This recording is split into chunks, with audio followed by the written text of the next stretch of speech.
எங்களுக்கு குழந்தை பாக்கியம் என்பது இல்லை. நாங்கள் ஆரம்ப நாட்களில் ஹாஸ்பிட்டலுக்கு போனோம். ஹாஸ்பிட்டலுக்கு போயிட்டு அது எங்களுடைய விருப்பத்தினால அல்ல, என் தாய் தகப்பனுடைய விருப்பத்தினால. அப்போது அவங்க ஆண்டவர் அறியவில்லை, கர்த்தருடைய நாமம் தெரியாத ஜனங்க, எங்கள் குடும்பத்தில் யாரும் இயேசு ஏற்றுக்கொள்ளலை. அப்போ அந்த நாட்களில் அவருடைய வற்புறுத்தலின் பேரில் நாங்கள் ஆரம்பத்தில் டாக்டர்கிட்ட போனோம், ஹாஸ்பிட்டலுக்கு போனோம். இங்கே திருவண்ணாமலை வரைக்கும் நாங்கள் செக்கப்புக்குள்ளே வந்தோம். அப்போது எங்களுக்கு அதில் இன்ட்ரெஸ்டிங் இல்லை. அவங்களும் ட்ரீட்மெண்ட் பண்ணாங்க, டேப்லெட்லாம் கொடுத்தாங்க, சாப்பிட்டோம். அது ஒன்றும் எங்களுக்கு கை கொடுக்கல. இப்படி நிறைய யார் யார் எங்கெங்கே எந்தெந்த விதத்தில் இங்கே போனால் குழந்தை பாக்கியம் கிடைக்கும், அங்கே போனால் குழந்தை பாக்கியம் கிடைக்கும் என்று சொல்லி யார் யார் எங்களுக்கு எந்தெந்த விதத்தில் வழிகாட்டினாங்களோ அதையெல்லாம் எங்கள் அப்பா அம்மா கேட்டுட்டு வந்து எங்களை வற்புறுத்துறதுனால ஆரம்ப நாட்கள் கொஞ்ச நாள் அவங்களுடைய மன திருப்திக்காக அப்படி போனோம். இதெல்லாம் எப்போன்னு கேட்டால் ஒரு 10 வருஷத்துக்கு முன்னாடி அதை நாங்கள் செஞ்சோம், ஆரம்ப ஸ்டேஜில் கல்யாணம் பண்ண புதுசில். ஆனாலும் எனக்கு தெரியும் கர்த்தருடைய வாக்குத்தத்தம் எப்போ நிறைவேறுமோ அது அப்போ தான் நிறைவேறும். அதுக்கு இடையில் நம்ம என்ன தான் ட்ரீட்மெண்ட் எடுத்தாலும் என்ன தான் ஹாஸ்பிட்டலுக்கு போனாலும் அது நிறைவேறாதுன்றது எனக்கு அது ஆணித்தரமாக தெரியும். அதனால் என் தாய் தகப்பனுடைய விருப்பத்தின் பேரில் ஆரம்பத்தில் கொஞ்ச நாள் அவங்களுக்காக ட்ரீட்மெண்ட்டுக்கு போனோம். ஆனால் 16 வருஷத்துக்கு பிறகு எந்த விதமான ட்ரீட்மெண்ட்டும் இல்லாமல், ட்ரீட்மெண்ட்லாம் விட்டு 10 வருஷத்துக்கு மேலே ஆயிடுச்சு.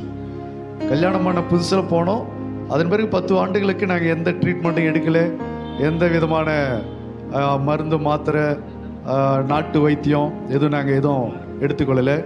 நாங்கள் ஜெபம் பண்ணி கர்த்தர் கையில் ஒப்பு கொடுத்துட்டு, ஆண்டவரை நீங்கள் எப்போ எங்களுக்கு கொடுக்குறீங்களோ கொடுங்க என்று சொல்லி நாங்கள் ஆண்டவர் கையில் ஒப்பு கொடுத்துட்டு நாங்கள் விட்டுட்டோம். அவர் கரெக்டாக ஏற்ற வேளையில் அவருடைய நியமித்த அந்த காலத்தில் அந்த டைமில் கர்ப்பத்தின் காணி அவர் கொடுத்துருக்கிறாரு. எங்களுக்கே தெரியாது, எங்கள் 2 பேருக்குமே தெரியாது. எங்களுக்கு ஒரு 5 மாதத்துக்கு மேலே தான் எங்களுக்கு தெரியும். ஏன்னா அந்த அனுபவம் முன்னாடி அவங்களுக்கு இல்லாததுனால அவங்களுக்கு அது கண்டுபிடிக்க முடியல. ஆனால் ஏதோ என்கிட்ட சொன்னாங்க, வயிறு ஒரு மாதிரி ஏதோ இருக்குது அப்படின்னு சொல்லி. நான் என்ன நினச்சேன்னா, ஏதோ வயிற்றுல ஏதாவது கட்டி வந்துருச்சோ, திரும்ப ஏன்னா நம்ம ஹாஸ்பிட்டலுக்கு போய் ஏதாவது ஆப்ரேஷன் பண்ண வேண்டியதாக இருக்குமோ அப்படின்ற மாதிரி நான் அப்படி பயந்தேன். ஆனால் அதுக்கப்புறம் நாங்கள் போயிட்டு செக் பண்ண பிறகு தான் பார்த்தா, அதுக்கப்புறம் தான் சொன்னாங்க குழந்தை பாக்கி இருக்கிறது என்பதை டாக்டர் கன்ஃபார்ம் பண்ணி எங்களுக்கு சொன்னாங்க. அதன் பிறகு ரொம்ப பலவீனப்பட்டு போனாங்க என் மனைவி. ரொம்ப பாடியாக இருப்பாங்க. எவ்வளோ ஒல்லியாக எவ்வளோ லீன் ஆகணுமோ அவ்வளோ லீனாக ஆகினாங்க. அவங்க ரொம்ப திடகாத்திரமாக இருந்து பிள்ளைகளை பெற்றிருந்தாங்கன்னா எங்களுக்கு மேன்மை பாராட்டுவதற்கு, கொஞ்சம் பெருமை பேசுறதுக்கு கொஞ்சம் இடம் இருந்திருக்கும். பிள்ளை பெற்றெடுப்பதற்குண்டான சரீரத்தில் எந்த பலனுமே அவங்களுக்கு இல்லை. கிட்டத்தட்ட 3 மாதம் அவங்க சாப்பிடவே கிடையாது. இங்கே வந்ததுக்கு அப்புறமும் 3 மாத அளவுக்கு அவங்க சுத்தமாக சாப்பாடே கிடையாது, தண்ணி கூட கிடையாது. தண்ணி கூட ஒரு சின்ன ஒரு 1/4 டம்ளர் குடிப்பாங்க, அவ்வளோதான். சுத்தமாக சாப்பாடு கட்டாயிடுச்சு, தண்ணி கட்டாயிடுச்சு, உடம்பு ஃபுல்லாக ட்ரை ஆகிடுச்சு. ரொம்ப குண்டாக இருந்தவங்க உடம்பு ஒல்லியாக மாறிட்டாங்க. இப்படிப்பட்ட எல்லா மாறுதலும் எங்கள் குடும்பத்தில் நடந்துக்கிட்டே இருந்தது. எங்களை பார்க்குறவங்களாம் ரொம்ப எங்களுக்காக ஃபீல் பண்ணாங்க. என்ன இப்படி ஆகிட்டீங்க, கொண்டு போய் ஹாஸ்பிட்டலுக்கு பாருங்கள், ஏதாவது ஒன்று ஆச்சுன்னா என்ன பண்ணுவீங்க அப்படின்னு சொல்லி ரொம்ப எங்கள் மேலே அன்பு வச்சவங்க எல்லோரும் எங்களை வற்புறுத்துனாங்க. ஹாஸ்பிட்டலுக்கு போக சொல்லி எங்களுக்கு ஆலோசனை கொடுத்தாங்க. ஆனாலும் தெரியுது கர்த்தருடைய செயல் என்பது நாங்கள் அறிந்ததுனால நாங்கள் எந்த ஹாஸ்பிட்டலுக்கு போகிறதுக்கோ எந்த விதமான ட்ரீட்மெண்ட் எடுக்கோ நாங்கள் அதுக்கு இடம் கொடுக்கல. ஏன்னா இது கர்த்தருடைய செயல் என்பதை நாங்கள் உறுதிப்படுத்திக்கிட்டோம். அதனால் இன்னும் சொல்ல போனால் என் மனைவிக்கே கூட தெரியாது ஏன் அப்படி ஆனோம், எதனால் அப்படி ஆனோம், எதனால் இப்படி நமக்கு சாப்பாடு கட்டாச்சு, ஏன் நம்முடைய உடம்பு இப்படி ஒல்லியாச்சு அப்படின்றது அவங்களுக்கே தெரியாது.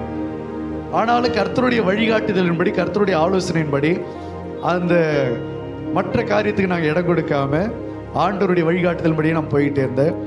அதன் பிறகு ஹாஸ்பிட்டலில் கொண்டு போய் டாக்டர்லாம் ஆரம்பத்தில் நாங்கள் ஆரம்ப சுகாதார ஹாஸ்பிட்டலில் நாங்கள் செக் பண்ணும்போது அவங்களும் சொல்லியிருந்தாங்க, இது ஆப்ரேஷன் தான் முடியும், ஏன்னா இத்தனை வருஷம் கழிச்சு உங்களுக்கு குழந்தை பாக்கி இருக்குதுன்னா இது ஆப்ரேஷனில் தான் முடியும் அப்படின்னு சொல்லி நர்ஸுங்கெல்லாம் கொஞ்சம் ஆலோசனை கொடுத்தாங்க. நான் விசுவாசிக்கிறேன், பைபிள் அப்படி கிடையாது. ஆப்ரேஷன் பண்ணி குழந்தை பெற்றெடுக்கிற சத்திய வசனம் பைபிள் அப்படி இல்லை. சுகப்பிரசவம் அப்படின்னு தான் வசனம் இருக்குது. அப்போ நான் விசுவாசித்தேன், ஆண்டவரே உங்களுடைய வேதத்தில் சொல்லப்பட்டபடி எனக்கு சுகப்பிரசவத்தை நீங்கள் தரணும் அப்படின்னு சொல்லி கர்த்தரிடத்தில் நான் வேண்டிக் கொண்டு விசுவாசித்தேன். அதே போல் அவர்களுக்கு கர்த்தர் சுகப்பிரசவத்தை கொடுத்தார். அந்த சுகப்பிரசவத்தை கொடுத்து இந்த நாட்களிலே கர்த்தர் முதலாவது பிறந்த நாளை கொண்டாடும்படிக்கு தேவன் கிருபை செய்திருக்கிறார். கர்த்தருடைய நாமத்தின் மகிமைக்கு என்று நான் சொல்கிறேன். குழந்தை பெற்றெடுத்து ஒரு நிமிஷம் இருங்க. குழந்தை பெற்றெடுத்து ஹாஸ்பிட்டல்ல இருந்து வீட்டுக்கு கொண்டு வந்த இந்த நாள் வரைக்கும் இந்த பிள்ளையை நான் ஹாஸ்பிட்டலுக்கு இன்னும் கூட்டு போகல. அல்லேலூயா. சொட்டு மருந்து போடுறதுக்கு மட்டும் ஒரு சில டைம் கூட்டு போனோம். சொட்டு மருந்து போடுறதுக்கு மட்டும் அது எல்லாரும் வாடிக்கையா எல்லா குழந்தைகளும் போடுகிற வழக்கத்தின்படி நான் கூட்டிகிட்டு போனேன். அதுவும் ஆரம்பத்தில் ஒரு 3 சொட்டு மருந்து போட்டேன். அதன் பிறகு இந்த குழந்தைக்கு உரம் விழுந்துருச்சு, உடம்பாயிடு அப்படி ஆயிடுச்சு இப்படி ஆயிடுச்சு, ஜுரம் வந்துச்சு, மற்றபடி வேற எந்த ப்ராப்ளத்துக்காகவும் இந்த குழந்தைய கர்த்தர் ஹாஸ்பிட்டலுக்கு கொண்டு போகிறதுக்கு என்னை விடலை. இந்த நாள் வரைக்கும் அவர் பலவீனத்தின் மத்தியில் இந்த பிள்ளையை பெற்று எடுத்து கொடுத்தார்.